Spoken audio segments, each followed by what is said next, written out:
So, I'm not a believer in multiverse theory.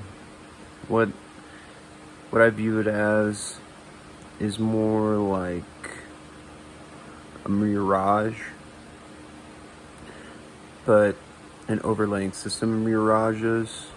And when you encounter that with the light clock dot experiment from Einstein, what's basically happening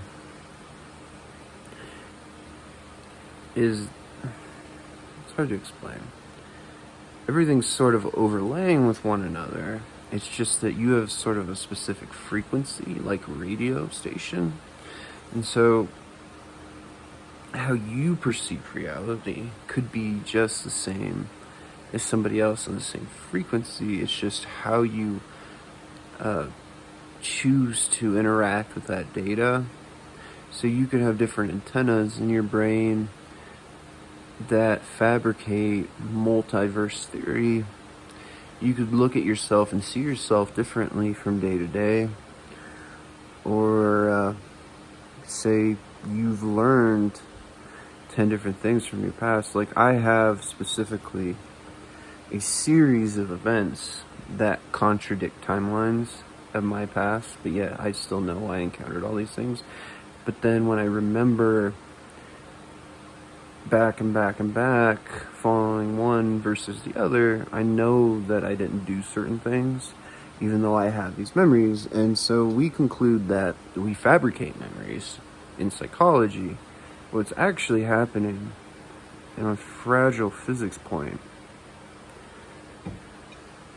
is I've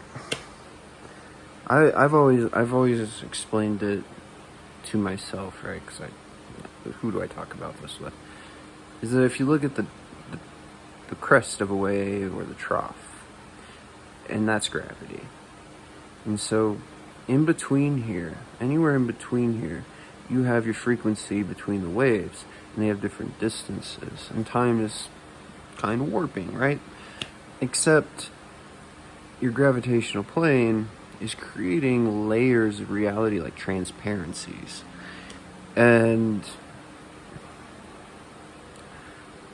hold on, this is another good way of explaining it. In the early days, they had analog number systems that they would use in horse races, and they would press a button, and these sliders would change, and so every slider would change, and they would shine a light through it, and that would show another number.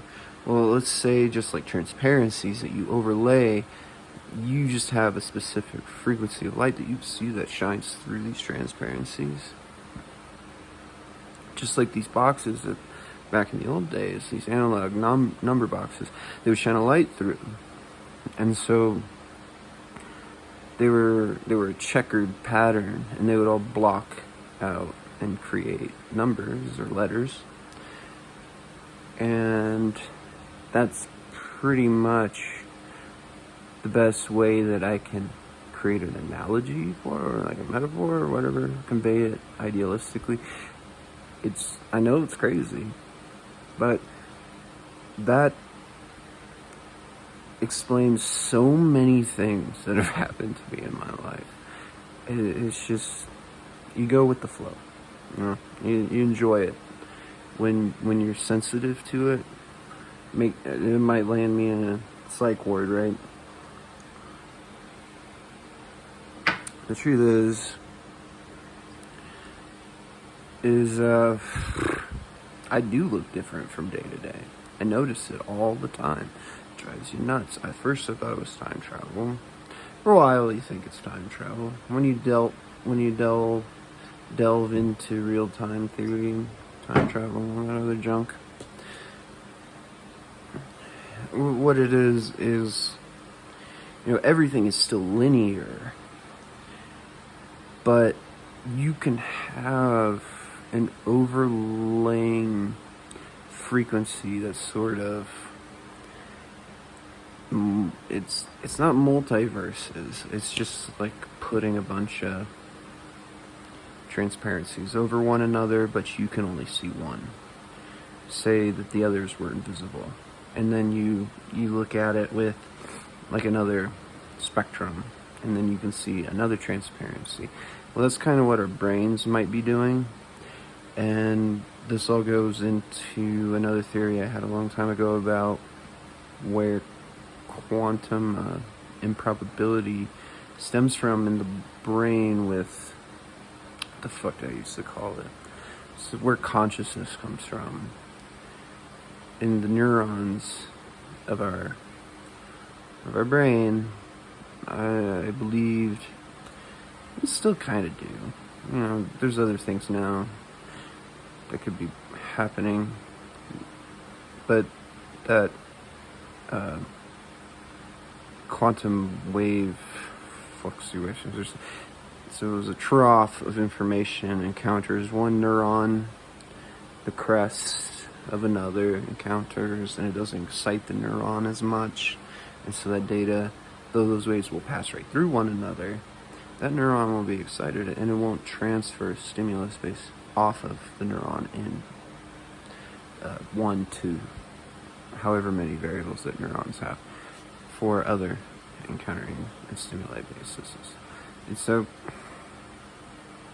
boy, talking way too much about this. It's just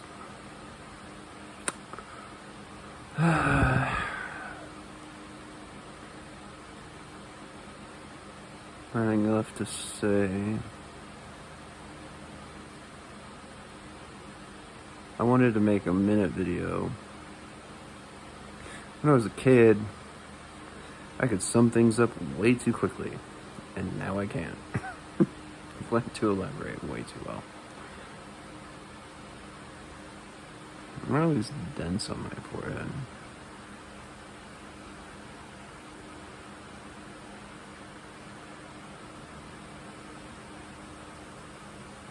Is this a new one?